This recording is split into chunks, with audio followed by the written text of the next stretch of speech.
নমস্কার। অ্যাস্ট্রো বার্তা উইথ পল্লবীতে আপনাদের প্রত্যেককে স্বাগত জানাই। আমি পল্লবী। আশা করি আপনারা প্রত্যেকে খুব ভালো আছেন। আগামী 2রা জুন 2026 দেবগুরু বৃহস্পতি কর্কট রাশিতে গমন করতে চলেছেন। কর্কট রাশিতে দেবগুরু বৃহস্পতি উচ্চস্থ হয়ে থাকেন। আজ আমি এই ভিডিওতে আলোচনা করব সিংহ লগ্নের জাতক এবং জাতিকাদের জীবনে বৃহস্পতির এই ট্রানজিট কি প্রভাব বিস্তার করবে সেই সম্পর্কে। সিংহ রাশি অগ্নি তত্ত্বের স্থির প্রকৃতির রাশি। এটি কালপুরুষের পঞ্চম ভাবের অধিপতি, যার অধিপতি গ্রহ সূর্য। সিংহ রাশি লগ্নের জাতক এবং জাতিকারা অত্যন্ত আত্মবিশ্বাসী এবং আশাবাদী প্রকৃতির মানুষ হয়ে থাকেন। বেশ কিছু ক্ষেত্রে এদের মধ্যে অহংকারের বহিঃপ্রকাশ ঘটতে আমরা দেখতে পাই। সিংহ লগ্নের জন্য দেবগুরু বৃহস্পতি পঞ্চম এবং অষ্টম ভাবের অধিপতি।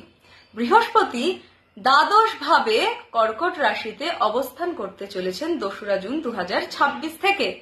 দ্বাদশ ভাবে অবস্থান করে বৃহস্পতি সিংহ লগ্নের চতুর্থ ভাব, ষষ্ঠ ভাব এবং অষ্টম ভাবের ওপরে তার দৃষ্টি প্রদান করবে। বৃহস্পতির দ্বাদশ ভাবে অবস্থানের কারণে সিংহ লগ্নের জাতক এবং জাতিকাদের দীর্ঘদিন ধরে আটকে থাকা বিদেশ যাত্রার সুযোগ এবার আসতে চলেছে।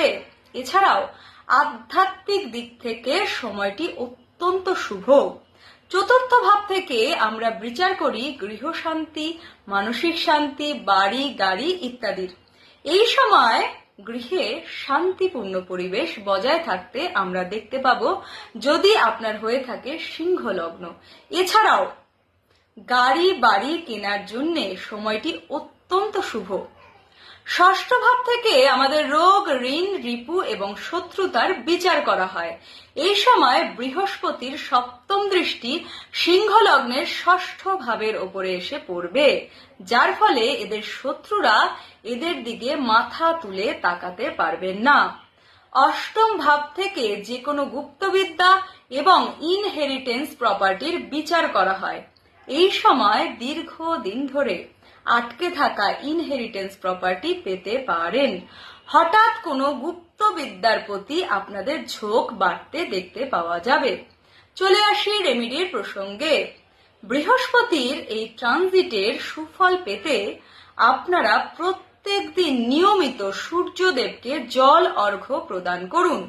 এছাড়াও প্রত্যেক বৃহস্পতিবার বিষ্ণু সহস্রনাম পাঠ করুন। সম্ভব হলে বৃহস্পতির এই গোচর চলাকালীন সময়ে হলুদ পোশাকের ব্যবহার বাড়ান। ভালো থাকুন, সুস্থ থাকুন, আনন্দে থাকুন। নমস্কার।